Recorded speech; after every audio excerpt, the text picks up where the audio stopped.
자, 이번 시간에 이제 360페이지 양도소득에 대한 세액계산 봐보죠.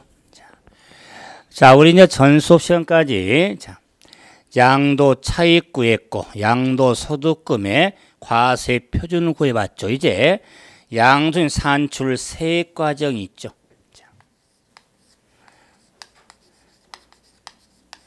양도소득 산출세액. 그럼 양도인 산출세액은 양도소득 과세 표준 곱하기 양도소득 세율이 되겠죠.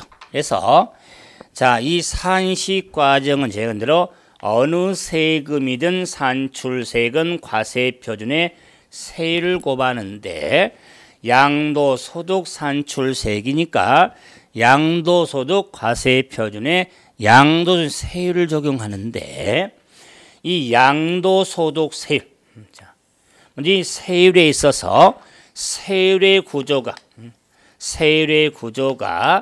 차등 비례세율, 비례세율이면 막대 그래프, 초과 누진세율,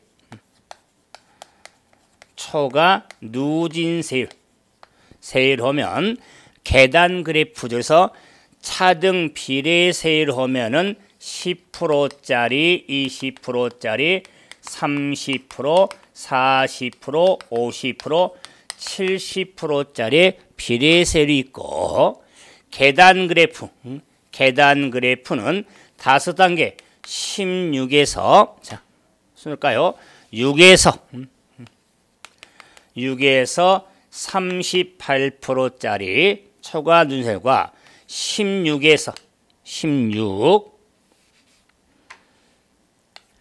16에서 48%까지 5단계 초과 누진세율 16서 48은 올해 신설된 거죠. 16년. 그래서 이렇게 양도소득 세율이 막대 그래프하고 계단 그래프의 세율로 이렇게 구분이 되는데 그렇기 때문에 이 양도소득 세율에 있어서는 뭘 생각하면 양도소득 세율의 하나의 자산 하나의 자산에 둘 이상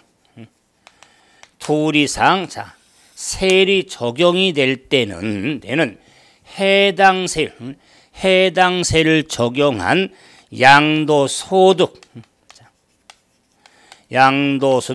산출세액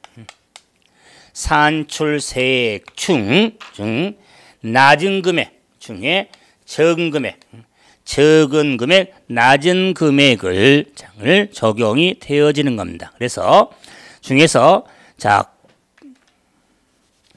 중에 큰 거, 세액 중에 큰 것을 적용이 되어지는 겁니다. 그래서 과거에는 이 지문이 이상 세율 중 그 중에 높은 세율을 적용한다 이렇게 나왔는데 해당 세율을 적용한 산출세액 중 큰 것을 적용이 되어지는 겁니다. 그런데 이 양도소득 세율에 있어서도 탄력세율을 적용할 수 있는데 이 탄력세율은 올해 신설된 파생상품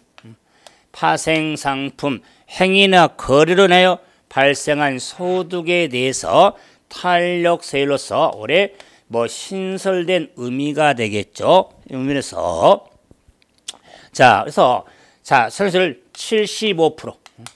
75% 인하할 수가 있더라 그 말.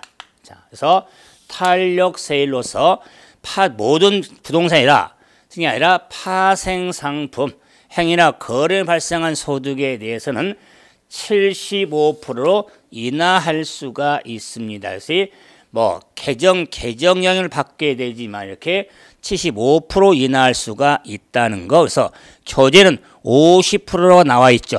50%. 75%또 수정이 된 겁니다. 10년은 75% 인하할 수가 있습니다. 50%가 아니다. 수정해 주시고요.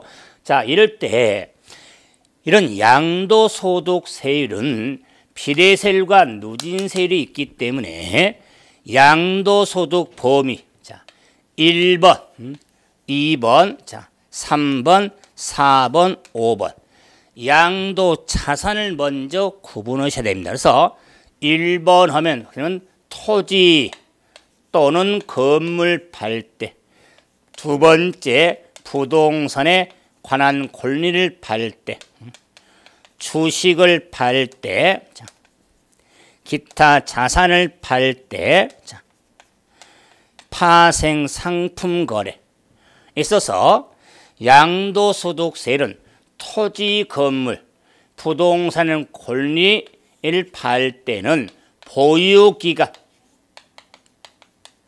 보유기간에 따라 구분하는데 보유기간에 따라 세 구분이 된다.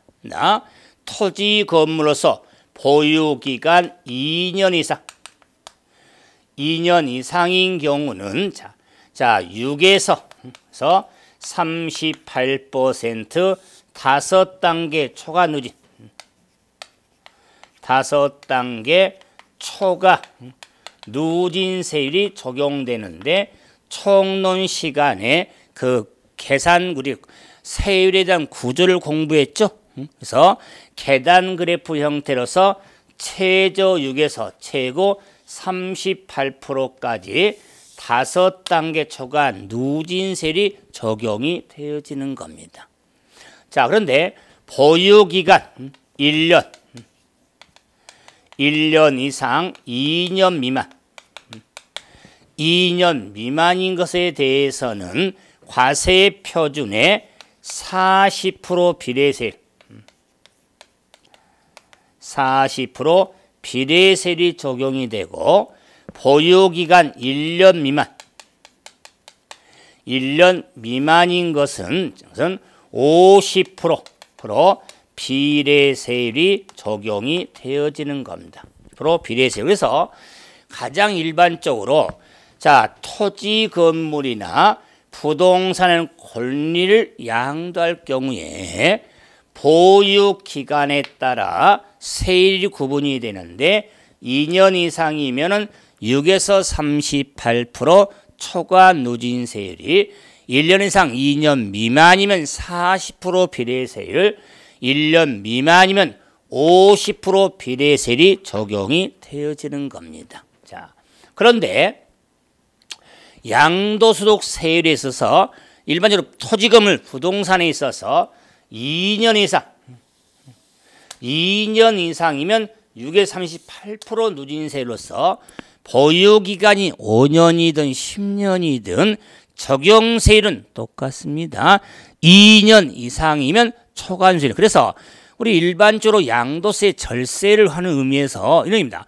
부동산 팔 때 양도 절세하려면 1년 버티고 팔아라. 왜? 1년 못 버티면 50% 비례고 2년 버텨라. 2년 못 버티면 40% 비례고 2년만 버티면 다 누진세율이 적용이 되니까 세액 차이가 큽니다. 그래서 이 부동산의 양도세는 보유기간 1년 미만, 1년 이상 2년 미만, 2년 이상으로 구분이 되는데 대가 무섭죠? 자, 이 토지 건물을 할지라도 주택, 부동산에는 권리 중에 조합원 입주권,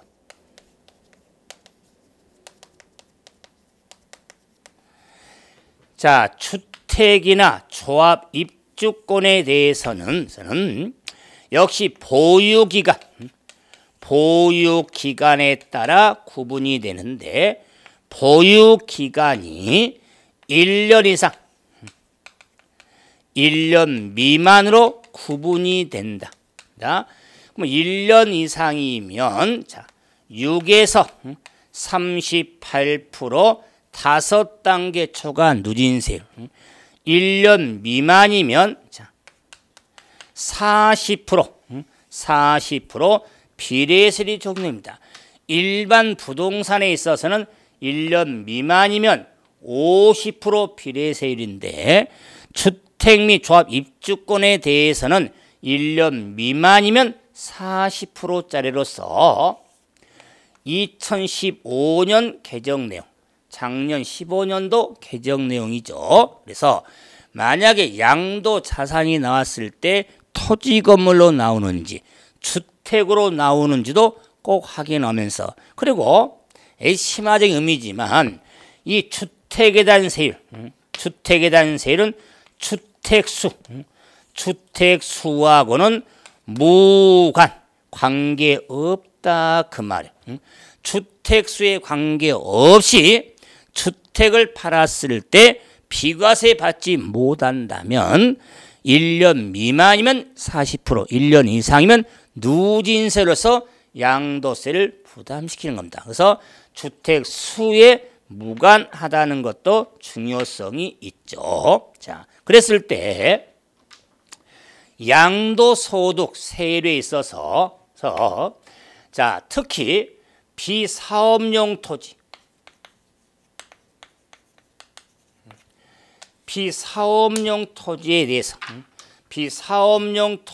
대해서는 16에서 48%의 5단계 초과 누진세율이 적용이 됩니다.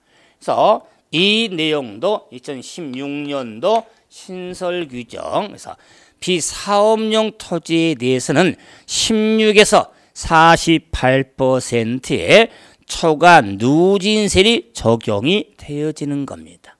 자, 또한 미등기 양도자산. 그럼 미등기 양도자산인 경우는 자, 보유기간 관계없이 자, 과세 표준의 70% 비례세율이 적용이 되어지는 겁니다. 70% 비례세율이 적용이 되어진다. 자, 그래서 제가 좀 더 확장을 시키겠지만은 가장 기본적으로 지금 정리할 내용의 흐름이 됐었죠. 자, 그런데 이제 자, 이런 양도소득 세율에 있어서 자, 10% 할증이 있습니다. 10% 할증 과세가 되는 경우가 있더라. 그러면 자, 10% 할증 과세는 경우는 지정지역은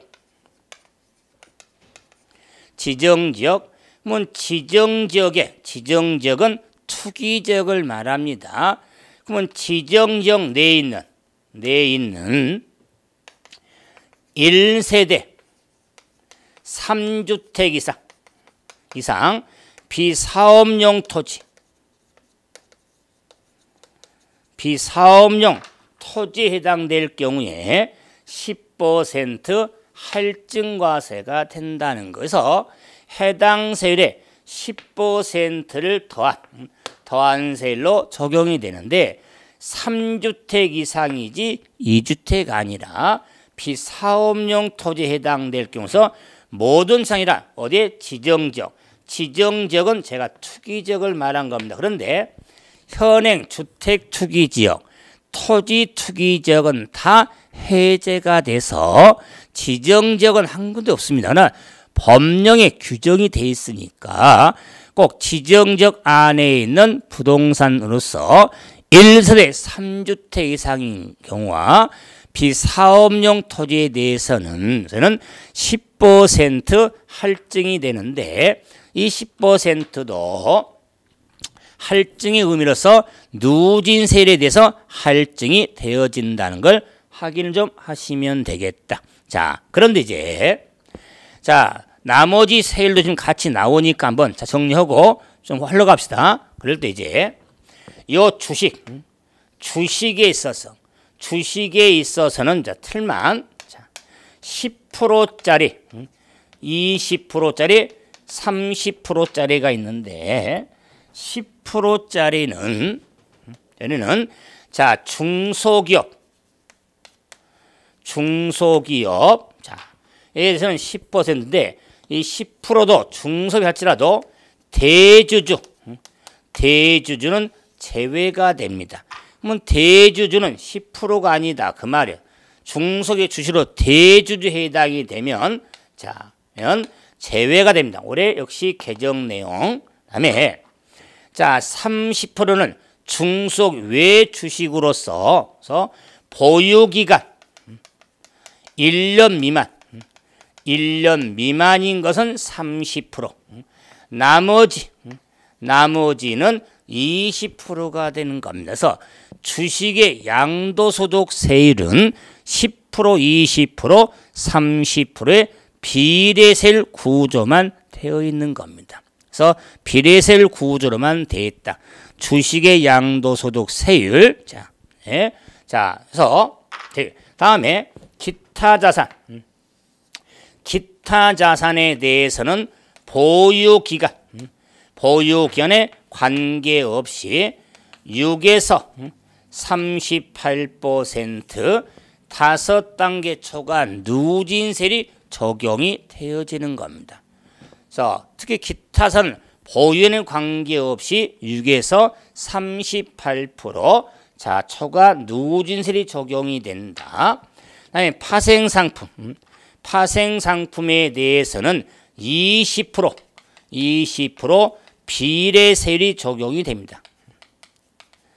비례세율 저 20%도 역시 16년 신설된 거죠.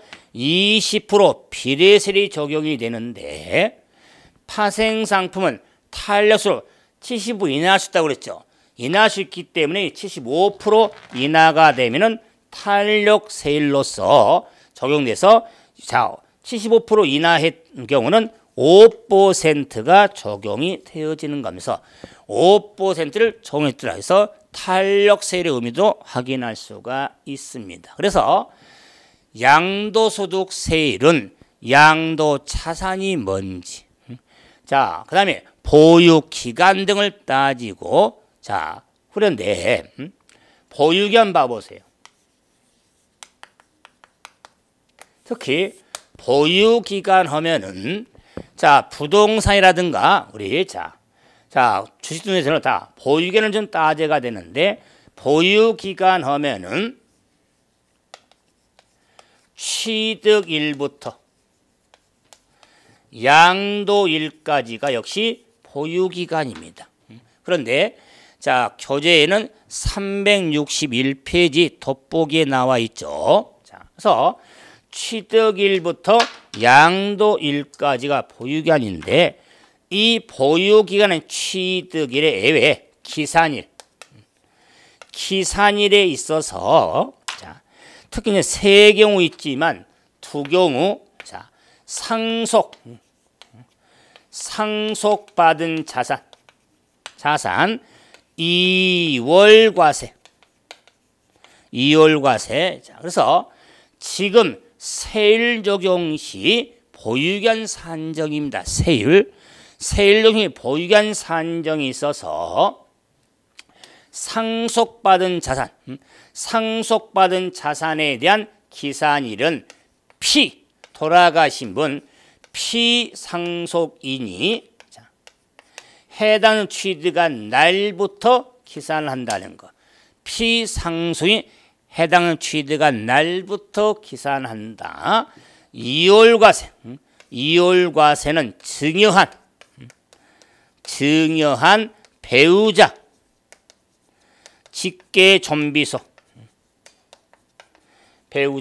직계존비속이 해당 취득한 날부터 기산해서 증여한 배직이 취득한 날부터 주식은 사실상 양도를 따지기 때문에 관심 없고 그래서 자 상속받은 자산과 이월과세에 있어서 세율 적용을 할 때 보유기간 산정에 외외 의미가 되니까 다른 규정과 혼돈하지 말고 정리 좀 하셔야 됩니다. 그래서 양도소득 세율을 한번 다 정리해 드려봤는데 올해 개정 내용도 많잖아요. 자, 그래서 이 개정 내용들도 좀 많으니까 다시 말해서 양도소 세율 정리할 때는 제가 뭐라죠? 틀이 주었죠. 그 틀이 뭐냐면은 자, 토지 건물을 파는지 부동산 권리를 파는지 주식하는지. 예를 들어서 부동산을 권리하면은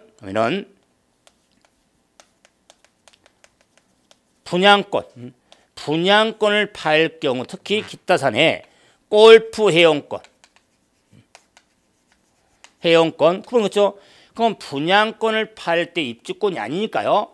분양권 팔 때는 보유 기간에 따라 3구분이 되고, 네, 골프 회원권을 팔았을 때는 보유에는 관계없이 누진세율이 적용이 되는 겁니다. 그래서 양도 자산 구분을 좀 하면서 정리가 필요한 겁니다. 그래서 양도소득 산출세액을 한번 계산해서 이제 납부세 과정으로 가는데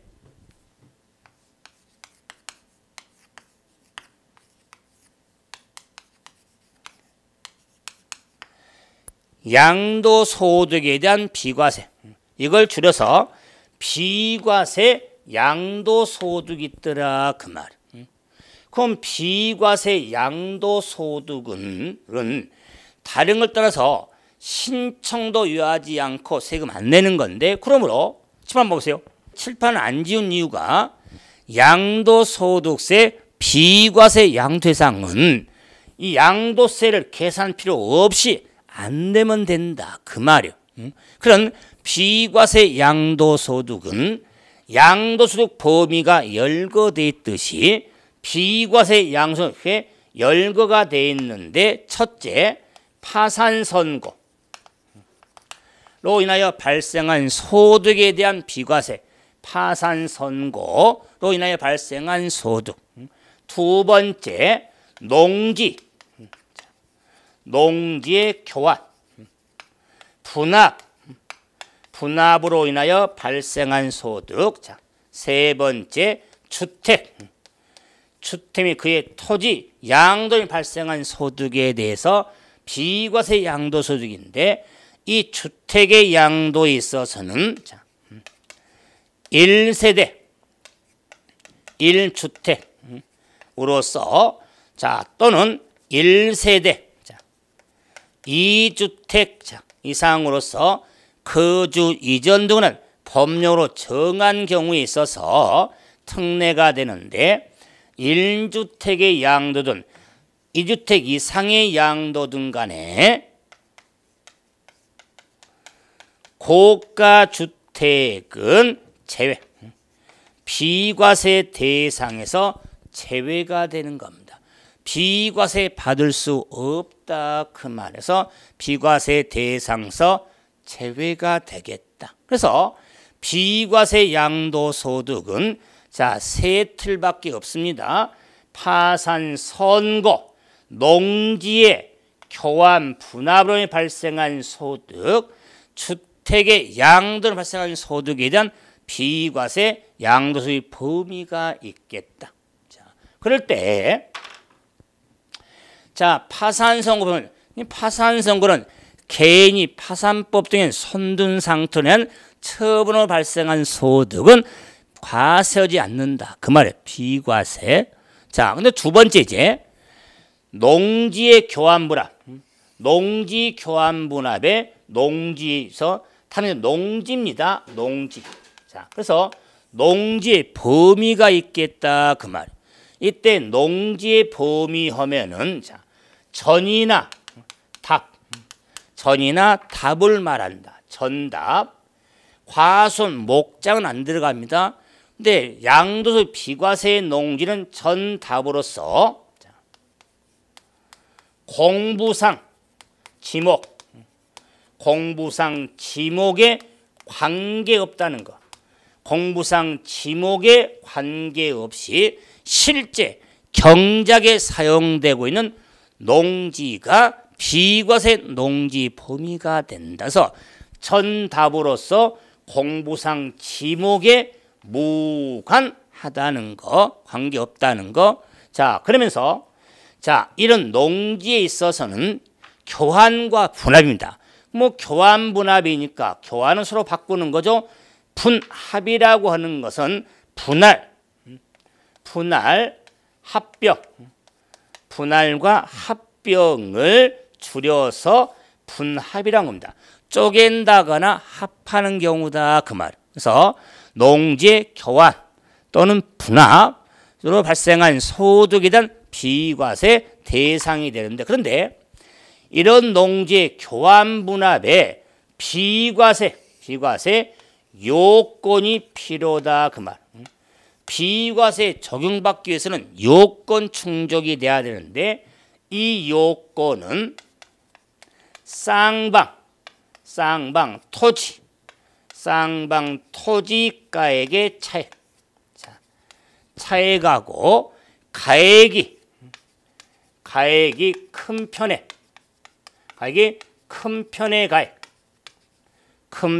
가액의 4분의 1 이하야만 비과세 요건에 해당이 되어지는 겁니다. 그래서 쌍방 토지가액의 차액이 가액이 큰 편의 가액의 4분의 1 이하야지 정도인데, 그 말은 합당한 교환의 의미가 돼야 된다. 그러면 합당한 교환의 의미, 분합 의미. 그래서 예를 들어서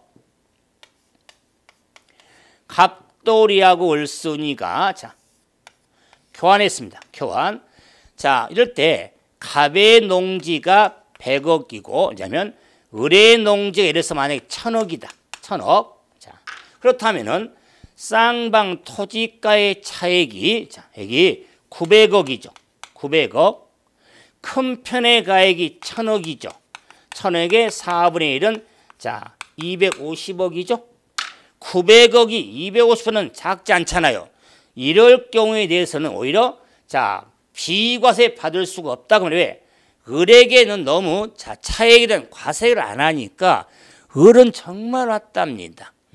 자, 그래서 합당한 교환의미를 주기 위해서 쌍방 토지 차액이 가액의 큰 편의 4분의 1 이하에 해당돼야 비과세 받을 수가 있게 되는 겁니다. 그랬을 때 이런 데니까 만약에 갑의 땅도 1000억이고 1000억짜리였다면 쌍방 토지 차액이 제로죠.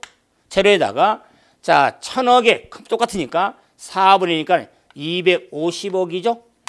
그래서 250이 크니까 이럴 경우는 교환에 따른 분합에 따른 비과세 요건에 해당이 되는 겁니다. 그래서 쌍방 토지 차액에 따른 요건이 충족이 되면서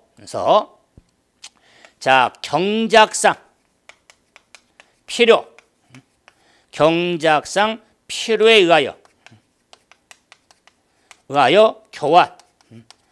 교환할 경우에 비과세 받을 수가 있는 겁니다.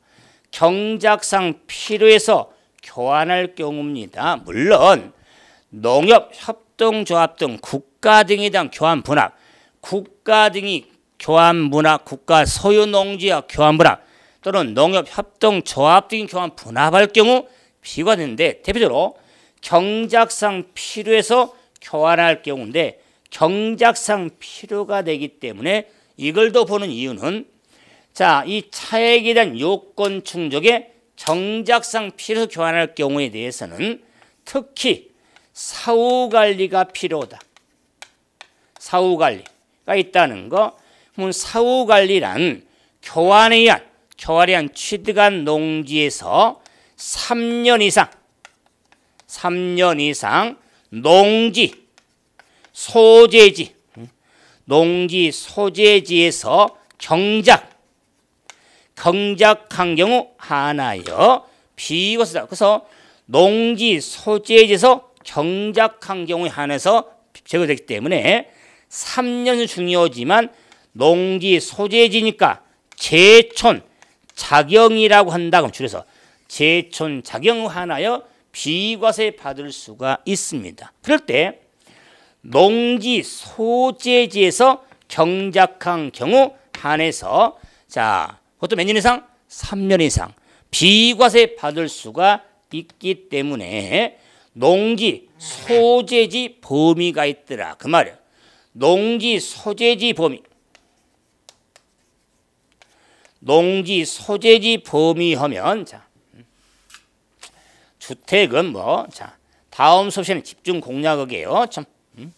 자, 농지 소재지 범위 하면요. 이렇게 자, 세 오는 생각합니다.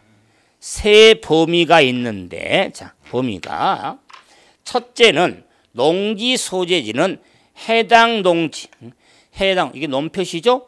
해당 농지가 있는 시군구에서 경작한 경우는 농지 소재지가 되겠죠. 그런데 해당 농지가 아닌 다른 시군인데 연접하고 있는 시군구에서 경작한 경우는 농지 소재지로 보겠다. 그런데 안 붙으세요. 자, 연접이 아니한 경우를 할지라도 자, 해당 농지로부터 직선거리 30km, 30km 이내에서 경작한 시군구는 농지 소재지로 보겠다. 그 말. 30km 이내입니다. 이 내용도 작년 15년도 개정 내용. 그래서 직선거리 30km 이내 시군도 농지 소재지로 보는 겁니다. 그래서 농지 소재지 범위는 세 범위가 있죠. 해당 농지에는 시군구, 연접하고 있는 시군구, 직선거리 30km 이내 시군구를 농지 소재지 범위라고 하겠다. 그래서 자, 3년은 제촌 작용한다고 그랬죠. 그런데 3년도 기억하셔야 됩니다. 를 받을 수가 있다. 그래서 비과세 농지 교환분합의 범위를 받는데 자, 교환을 할지라도 비과세 농지에서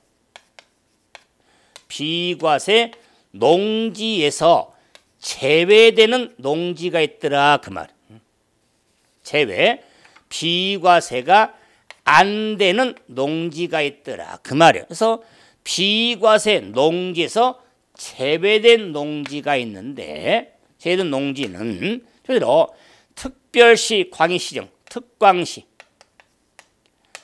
특광시에 주상공 주거적 상업적 공업적 추상공으로 편입이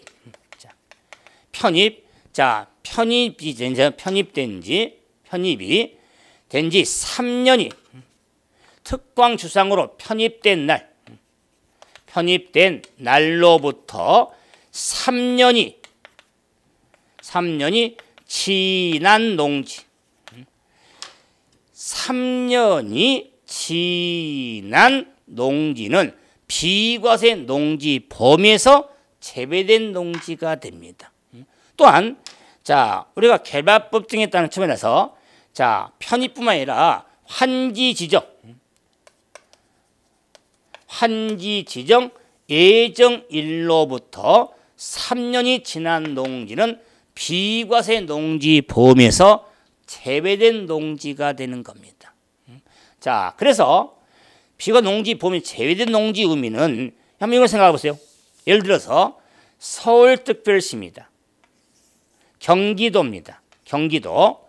자, 경기도 칩니까? 농림지역이 서울특별시로 편입이 됐어요. 편입된 지 3년이 지난 농지는 봐줄 만큼 봐줬기 때문에 비과세 농지 범위에서 제외된 농지입니다.